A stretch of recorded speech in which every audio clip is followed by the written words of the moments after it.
राजस्थान में होने वाले विधानसभा चुनाव के लिए कांग्रेस ने अपने उम्मीदवारों की पहली सूची जारी कर दी है और 33 उम्मीदवारों के नाम घोषित हैं। मुख्यमंत्री अशोक गहलोत और पूर्व उप मुख्यमंत्री सचिन पायलट, विधानसभा के अध्यक्ष सीपी जोशी समेत 29 मौजूदा विधायकों के नाम इस लिस्ट में हैं। इन 33 सीटों में वर्तमान में 28 सीटों पर कांग्रेस, 4 सीटों पर बीजेपी और 2 सीटों पर निर्दलीय विधायक काबिज हैं।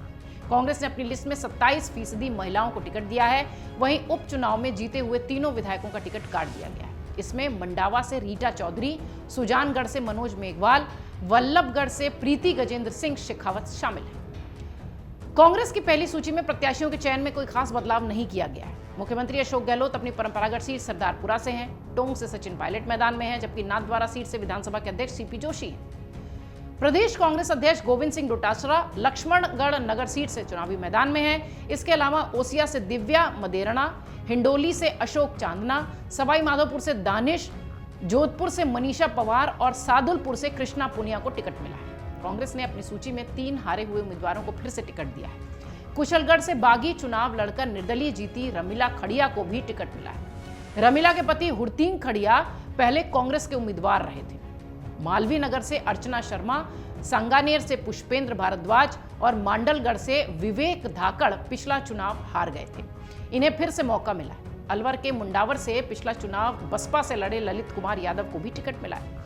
यह सीट कांग्रेस ने पिछली बार गठबंधन के तहत एलजेपी को दी थी और इस सीट पर बीजेपी जीती थी। ललित यादव बसपा से दूसरे नंबर पर रहे थे। नाथद्वारा सीट पर रोचक मुकाबला देखने मिलेगा, क्योंकि बीजेपी ने महाराणा प्रताप के वंशज और उदयपुर के पूर्व राजघराने के सदस्य विश्वराज सिंह मेवाड़ को यहां से टिकट दिया है। कुछ दिन पहले वो बीजेपी में शामिल हुए। उनका मुकाबला विधानसभा के अध्यक्ष डॉक्टर सीपी जोशी से होगा। मेवाड़ के पूर्व राज परिवार के सदस्य विश्वराज सिंह के पिता जो है महेंद्र सिंह मेवाड़ चित्तौड़गढ़ लोकसभा से बीजेपी के सांसद रह चुके हैं। हालांकि वो एक बार फिर से चुनाव हार भी गए थे।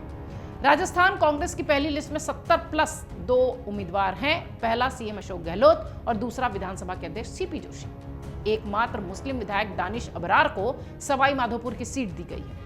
5 मंत्रियों में महेंद्रजीत सिंह मालवी, ममता भूपेश, भंवर सिंह भाटी, टीकाराम जूली, अशोक चांदना को भी टिकट मिला। इसके अलावा 9 महिलाओं को भी टिकट दिया गया। इनमें सिकराय से ममता भूपेश, ओसिया से दिव्या मदरेणा, सादुलपुर से कृष्णा पुनिया, मंडावा से रीटा चौधरी और मालवी नगर से अर्चना शर्मा के नाम शामिल हैं। इसके अलावा जायल से मंजू मेघवाल, वल्लभनगर से प्रीति शक्तावत और जोधपुर से मनीषा पवार हैं। कुशलगढ़ से रमील खड़िया को टिकट मिला है।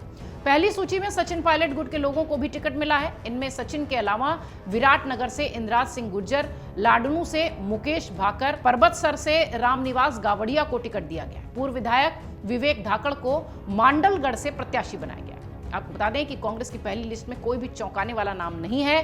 कांग्रेस ने अपनी पहली लिस्ट में वही पुराने विधायकों पर भरोसा जताया है। माना यह भी जा रहा है कि बीजेपी में पहली लिस्ट आने के बाद हुए विरोध को देखते हुए कांग्रेस ने अपनी पहली लिस्ट में सेफ सीटों पर ही उम्मीदवारों को उतार दिया है, जहां से कांग्रेस मजबूत है। ऐसे में कांग्रेस ने 33 में से 32 नाम रिपीट किए हैं, सिर्फ एक नाम बदला है।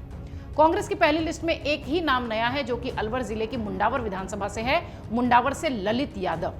पिछली बार ललित यादव कांग्रेस से टिकट चाहते थे, लेकिन जनता दल और कांग्रेस गठबंधन में भारत यादव इस सीट से चुनाव लड़ गए, इसलिए ललित यादव को कांग्रेस से टिकट नहीं मिला। इसके बाद ललित बागी होकर बसपा से चुनाव लड़े और वो दूसरे नंबर पर रहे, लेकिन चुनाव के बाद वो कांग्रेस में फिर शामिल हो गए और फिलहाल वो पीसीसी सदस्य भी हैं। इसके बाद से मुंडावर में लगातार वो सक्रिय दिख रहे हैं, एक्टिव नजर आ रहे हैं। इसलिए पार्टी ने इस बार ललित यादव को यहीं से टिकट दिया है और बीजेपी की ओर से मंजीत चौधरी यहां से चुनावी मैदान में है। फिलहाल इस लिस्ट में महिलाओं को खासा तवज्जो दी गई है, ये बात ध्यान देने वाली है। अगर आप ये वीडियो YouTube पर देख रहे हैं तो हमारे चैनल को सब्सक्राइब करें और बेल आइकन को दबाना ना भूलें। अगर आप Facebook पर ये वीडियो देख रहे हैं तो हमारे पेज को लाइक करें।